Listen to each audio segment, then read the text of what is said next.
Hi hello నమస్తే welcome to LP news. నేను తడి రాజశేఖర్. కామారెడ్డి జిల్లా రాజంపేట మండలం అరగొండ గ్రామంలో 44 సెంటీమీటర్ల వర్షపాతానికి రాజంపేట మండలం అతలకుతలమైంది.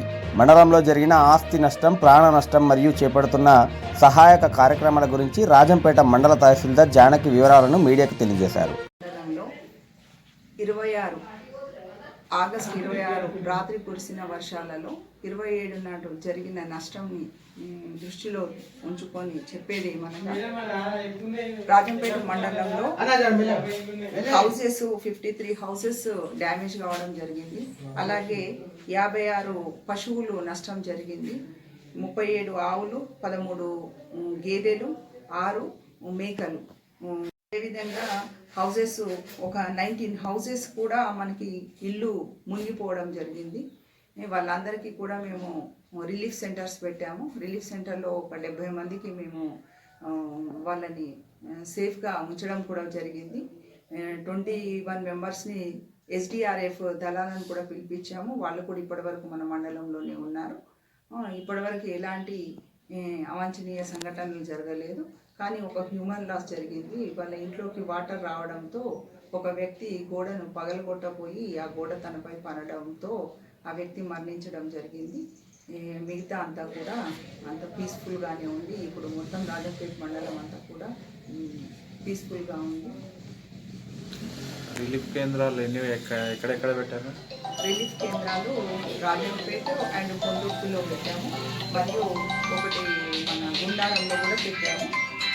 3 రిలీఫ్ సెంటర్స్ నడుస్తుంది. ఇప్పుడు ప్రజెంట్ మనకి రాజంపేట మండలంలో నడుస్తుంది. ఇక్కడ బఫర్ జోన్ కింద ఇక్కడ పోలీస్ స్టేషన్ ఎదురుగా స్థలం ఆక్రమించారని చెప్పేసి ప్రజలు ఆరోపిస్తున్నారు. బఫర్ జోన్ కింద ఇంతకుముందు కాలువ ఉండే అని చెప్పేసి ఆ వాటరు అక్కడ నుండి వెళ్ళాల్సిన వాటర్ ఇప్పుడు MRO ఆఫీస్ వెనక నుండి బ్యాక్ షోర్ వాటర్ కింద వెళ్ళడం జరిగిందని చెప్పడం జరిగింది. ఆ గోడ కూలడం వల్లనే ఆ వ్యక్తి మరణించాడని చెప్పేసి ఆరోపణ. దాని మీద మీరు దానికి ఏంటంటే, మనకి దేవుని చెరువు, ఊర చెరువు ఓవర్ఫ్లో అంటే వాటర్ ఎక్కువ రావడంతో మనకి అక్కడ మనకు ఒక చిన్న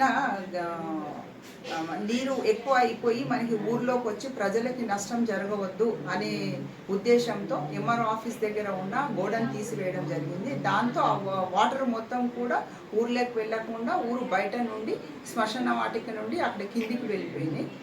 వాళ్ళ ఇల్లు MRO ఆఫీస్ వెనకాల ఉండడం వల్ల వాళ్ళ ఇంట్లోకి కొద్దిగా నీళ్లు వాళ్ళ కంపౌండ్లోకి వెళ్ళినాయి తప్ప అదేదో మేము కావాలని చేసిందేం కాదు. అంటే ప్రజలు అందరినీ దృష్టిలో పెట్టుకొని గోడ తీసివేయడం జరిగింది. అది ఒకవేళ తీసివేయకపోతే మనకి ఇంకా కొంచెం ఎక్కువ నష్టం వాటిల్లేదు. ఇదే వాటర్ ఇక్కడ స్కూల్ పక్క నుండి వెళ్ళేది గతంలో అని చెప్పేసి ప్రజలు ఆరోపిస్తున్నారు. అది అక్కడ నల్లవెల్లి అశోక్ గారు అక్కడ ఆక్యుపై చేశారని చెప్పేసి ప్రజల ఆరోపణ.